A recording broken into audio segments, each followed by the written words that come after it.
예레미야 제20장.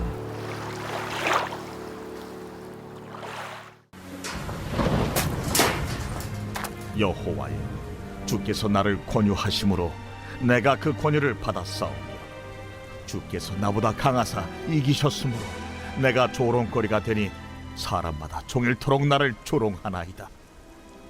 내가 말할 때마다 외치며 파멸과 멸망을 선포함으로 여호와의 말씀으로 말미암아 내가 종일토록 치욕과 모욕거리가 됨이니이다.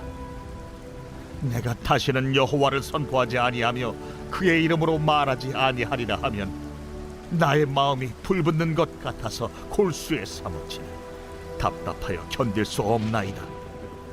나는 무리의 비방과 사방에 두려워함을 들었나이다.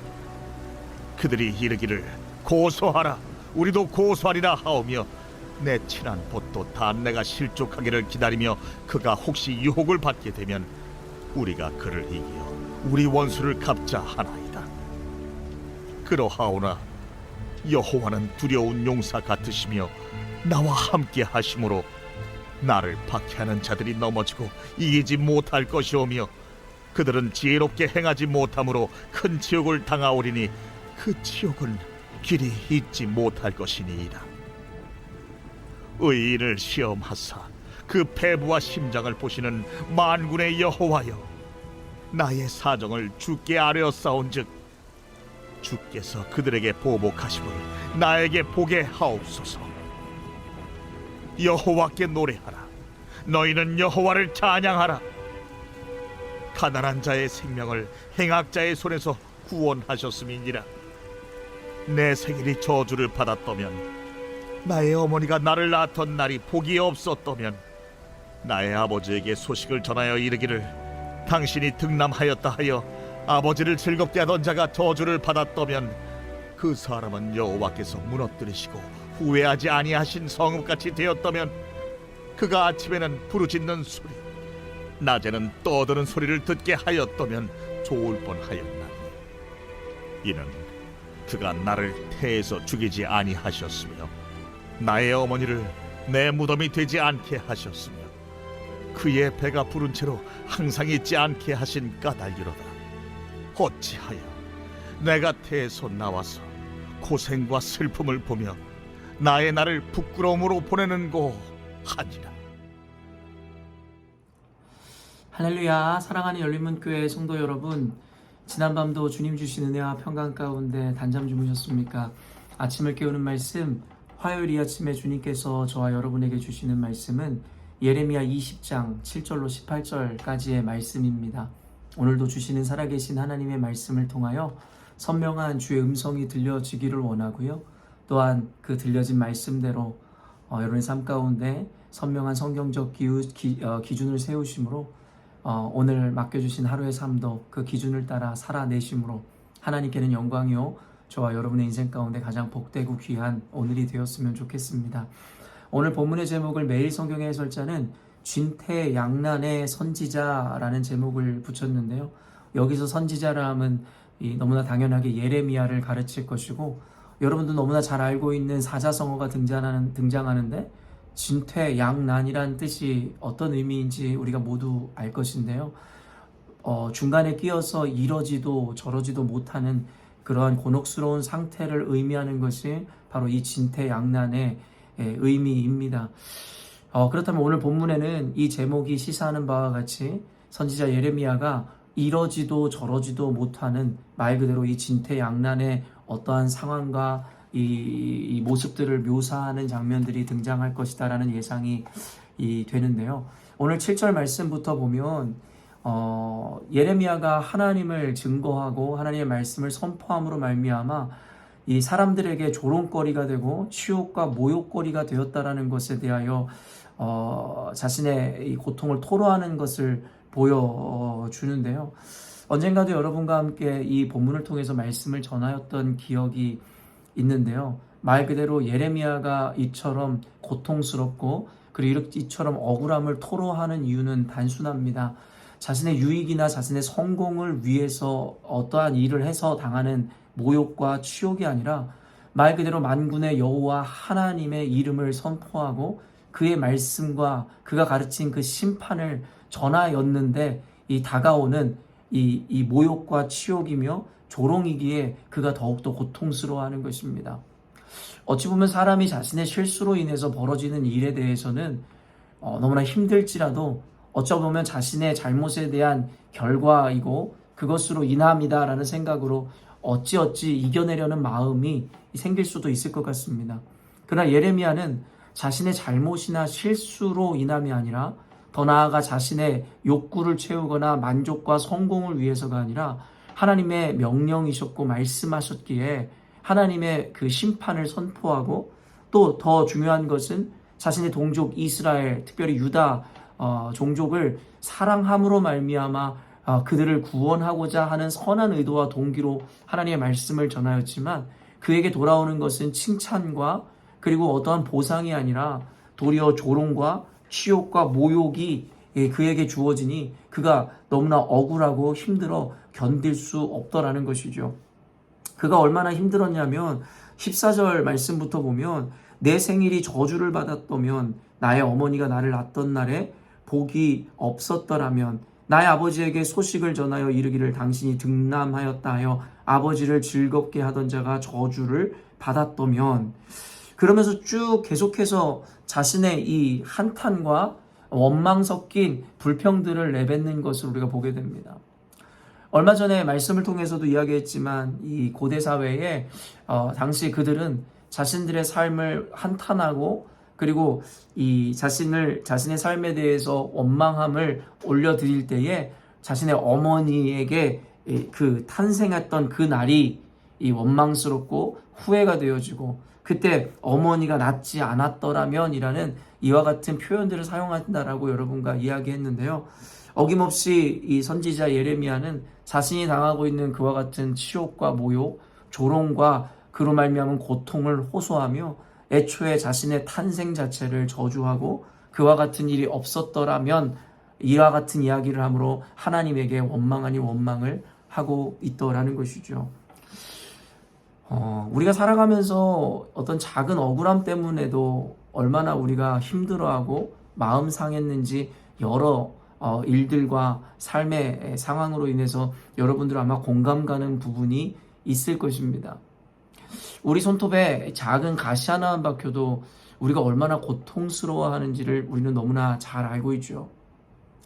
그런데 우리가 종종 살아가며 겪는 그 억울함과 그 고통의 크기와는 예레미야가 겪는 이 고통과 그리고 억울함의 크기는 사실 비교할 수 없을 정도로의 큰 고통이었음을 우리가 알고 있습니다. 우리의 고통이 아까도 이야기한 것처럼 작은 가시와 같은 고통이라면 어쩌면 예레미야가 받는 이 고통은 대못으로 가슴을 찌르고 가슴에 박는 듯한 고통의 크기라 비유할 수 있을 것 같습니다. 그런데 아까도 이야기했지만 이와 같이 이 원망과 그리고 불평을 토로하는 예레미야였지만 여기서 오늘 예리성경의 해설자가 제목을 지은 바와 같이 이런 9절 말씀을 보면 이러지도 저러지도 못하는 예레미야의 모습이 등장하는데요. 9절 말씀 보면 내가 다시는 여호와를 선포하지 아니하며 그의 이름으로 말하지 아니하리라 하면 나의 마음이 불붙는 것 같아서 골수에 사무치니 답답하여 견딜 수 없나이다. 저는 이 말씀을 읽을 때마다 사실은 목회자로서 선지자 예레미야의 마음과 심정이 너무 공감이 갈 때가 있습니다. 제가 감히 예레미야와 같은 고통 가운데 있다, 그와 같이 하나님 앞에서 위대한 선지자다, 이런 이야기를 하는 것은 아니고요. 어쨌든 하나님의 말씀을 이 성도들을 사랑하는 마음으로 전해야 하는 그 마음, 그리고 그로 말미암아 주어지는 상황과 그로 인해 때때로는 얻어지는 고통이 공감이 된다라는 이야기인 것인데요. 말 그대로 이 예레미야는 이처럼 억울함을 당하니 이 하나님을 선포하고 싶지 않은 거예요. 그리고 더 나아가서 너무나 두려운 거죠. 언젠가도 여러분에게 정직하게 고백했듯이 저도 사역을 하면서 포기하고 싶었던 순간, 물론 드러내진 않았지만 제 마음 가운데 수도 없이 고민했던 순간들과 나날들을 기억하고 있습니다. 너무나 도망가고 싶고 너무나 때로는 화가 나기도 하고 심지어는 너무나 두려웠던 순간들도 있었습니다. 또 언젠가도 또 이야기했듯이 한 번 견뎌내고 끝나는 문제가 아니라 계속되어 반복되어지는 일들일 것이기에 때로는 지치고 너무나 고되다라는 생각을 할 때도 있었던 것이 사실이었던 것 같습니다.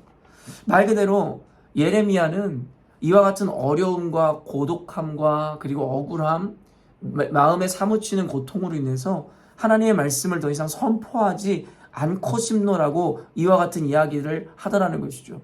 근데 진퇴양난이라는 말을 했듯이 단순히 그가 이렇게 마음먹어 이렇게 실행하면 될 것인데 그 뒤에 말씀이 무엇입니까? 그의 이름으로 말하지 아니하리라 하면 나의 마음이 불붙는 것 같아서 골수에 사무치니 답답하여 견딜 수 없나이다. 그러니까 이제는 하나님의 말씀을 선포하는 자의 자리에도 더 이상 이제는 억울해서 서고 싶지 않은과 동시에 그 마음 가운데 너무나 모순적이게도 하나님의 말씀을 선포하지 않으려고 하면 그 안에 마음에 불붙는 것 같고 골수에 사무쳐서 답답해 견딜 수가 없다라는 거예요. 저는 지금까지 20대 초반에 사역을 시작해서 단 한 번도 사역을 쉬어본 적이 없이 계속 목회, 교회에서의 사역을 이어왔었던 것 같아요. 그런데 한 교회에서만 사역한 것이 아니라 그 교회의 사역을 마치고 다른 교회로 또 이동해야 되는 순간들도 있었고 그 과정 가운데 공백이 분명히 짧게나마 있었을 것인데요. 제가 사역을 하다가 너무 지쳐서 어찌됐든지 간에 사임하게 되면 제가 아내에게 꼭 그런 얘기를 했던 것 같아요. 난 한동안 이제 사역하지 않으려고 한다고. 사실 너무 지치고 힘들고 이제는 너무나 마음이 이 어려운 가운데 있어 휴식이 필요한 것 같다고. 그런데요, 한 달, 두 달 정도만 쉬어도요, 이 목회와 사역을 하고자 하는 그 마음의 열정을 여러분 감출 수가 없고 이내 곧 다른 사역지를 찾아서 또한 나아가 사역을 하는 저를 발견합니다. 이와 같은 경우를 한 몇 번 거치니까 언젠가 제 아내가 저한테 그런 이야기를 하더라고요. 당신은 어차피 사역을 하지는 않고는 견딜 수 없는 사람이잖아. 왜냐면 목회를 막상 열정을 가지고 시작하면 어떤 교회를 가든 또다시 괴로움과 어려움이 몰려오고 때로는 힘든 순간이 있어서 그만하고 싶다라는 순간이 꼭 오더라는 것이죠.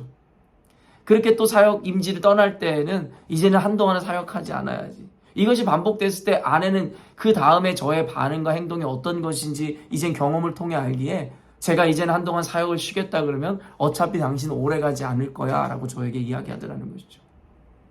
예레미야의 이 마음이 너무나도 공감이 되었습니다. 여러분, 제가 그리고 예레미야가 이와 같이 진퇴양난에 빠져서 고통을 토로하면서도 하나님의 사명을 감당할 수밖에 없는 이유는 무엇이냐면요, 바로 하나님을 만났기 때문입니다. 그리고 그 안에 진리가 있기 때문입니다. 말 그대로 이 신앙생활을 종교생활로 이어가고 단순히 머리로, 생각으로, 판단으로 받아가는 자들은 절대 이해할 수 없는 마음일 것입니다.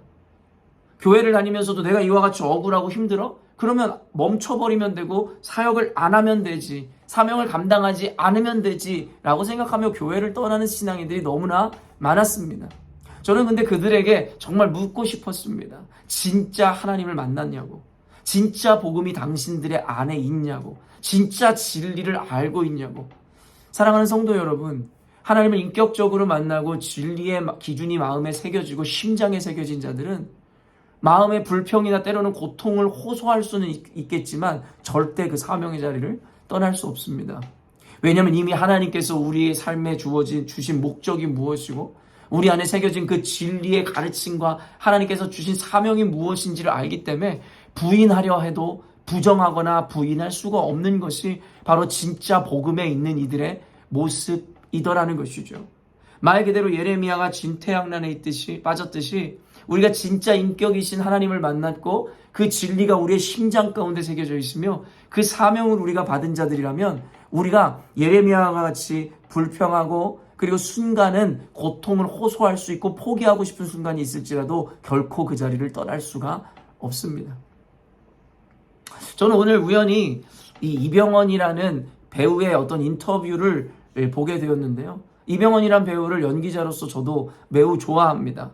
팔색조라는 말이 어울리듯이 그는 어떤 연기를 해도 정말 너무 자연스럽게 그 역할을 소화해내는 능력을 가지고 있는 진짜 대배우라 할 수 있을 것 같아요. 그를 인터뷰하는 분들이 그에게 그런 이야기를 하더라고요. 당신을 연기의 신이라고 사람들이 부른다라고 말입니다. 저 역시도 그 말에 공감을 했습니다. 어떤 것에 대해 신이다라고 이야기하는 건 그만큼 남들이 넘볼 수 없는, 여러분 어쩌면 절대적인 어떠한 그와 같은 기능을 그리고 갖고 있는 자들이라고 우리가 인정한다고 할 수 있을 것 같은데요. 이병헌은 연기의 신이라고 할 정도로 정말 대배우가 맞다라는 생각을 저도 공감하였습니다. 그런데 이병헌이라는 그 스타가 인터뷰 중에 남겼던 말이 너무나 인상적이었는데요. 어떻게 그렇게 연기를 잘하냐라고 이야기했을 때에 이병헌이 이런 이야기를 하더라고요. 자신은 연기 어떤 대본을 받았을 때 자기를 먼저 설득하는 작업을 한다고. 만약에 내가 하게 되는 이 대사나 내가 하게 되는 이 연기가 스스로가 설득되지 않으면 결국에는 내가 하는 연기를 통해 그 어떤 관객도 설득시킬 수 없다라는 말.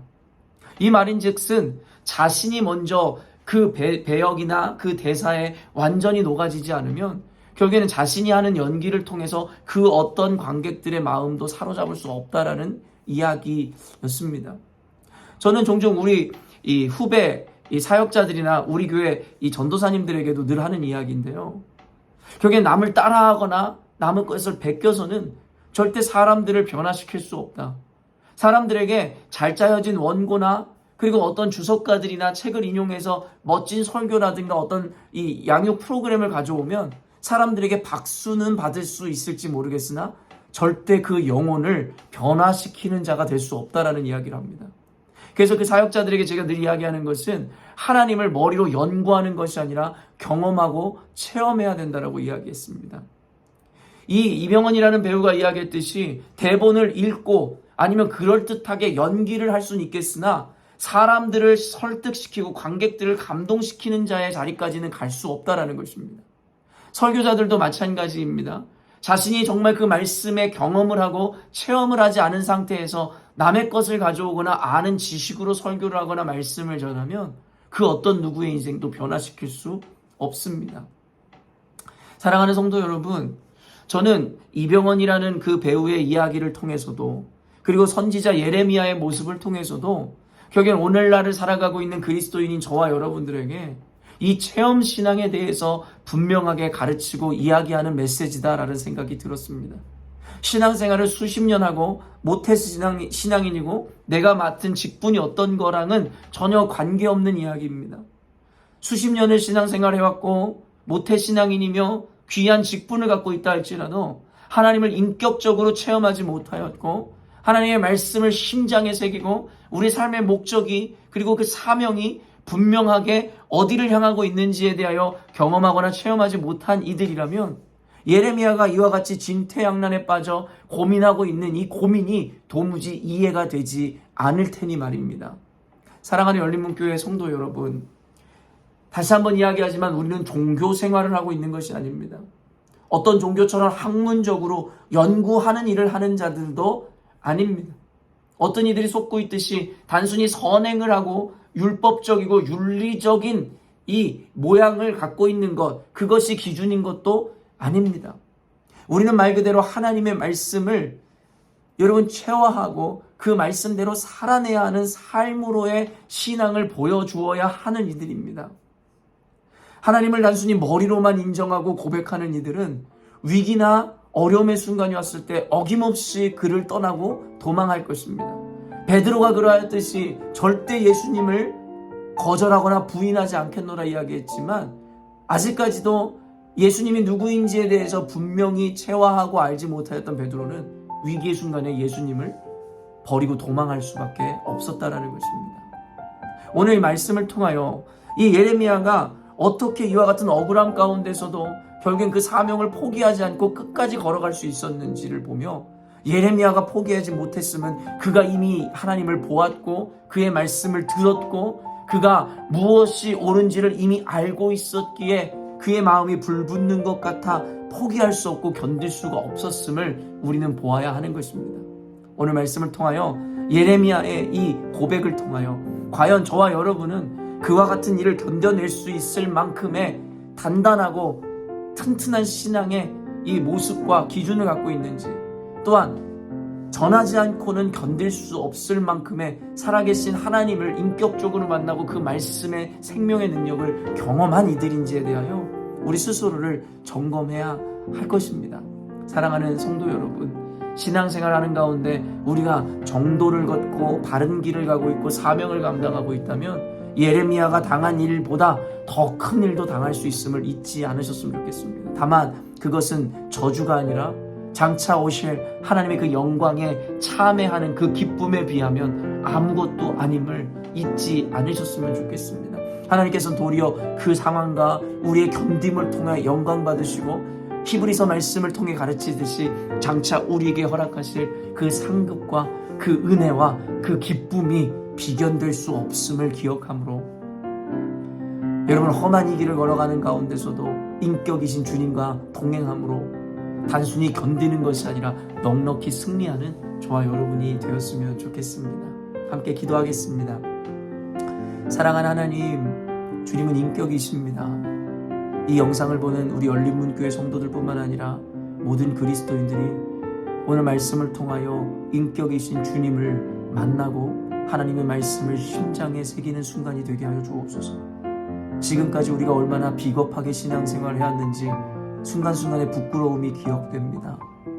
히브리서 기자가 이야기하듯이 너희들이 선한 일을 힘써 해오고 신앙생활을 열심히 해왔으나 피 흘리기까지는 싸우지 않았노라고 이야기하는 것을 보면 결국 우리의 신앙이 우리가 한계를 정해놓고 여기까지입니다 라고 이야기하며 그 한계를 넘어설 때마다 우리는 하나님의 사명을 외면하고 교회에 등을 돌리고 이 말씀의 자리에서 우리가 낯을 가리고 피하지 않았는지를 생각해보고 반성해보게 됩니다. 하나님, 우리 사랑하는 열린문교회 성도들과 모든 그리스도인들로 하여금 인격이신 하나님을 만나게 하시고 하나님의 말씀을 심장에 새김으로 말미암아 하나님, 어떠한 고난과 고초가 삶 가운데 역경이 펼쳐진다 할지라도 이미 만난 하나님, 이미 들은 하나님의 음성, 마음속에 새겨진 진리의 복음을 아버지 통하여 넉넉히 그 상황과 환경을 뛰어넘어 하나님 주신 사명을 온전히 완수할 수 있도록 인도하여 주옵소서. 가정 가운데 힘 주시고 능력 주시고 은혜를 더하실 주님을 찬양하오며 거룩하신 예수님의 이름으로 기도합니다. 아멘.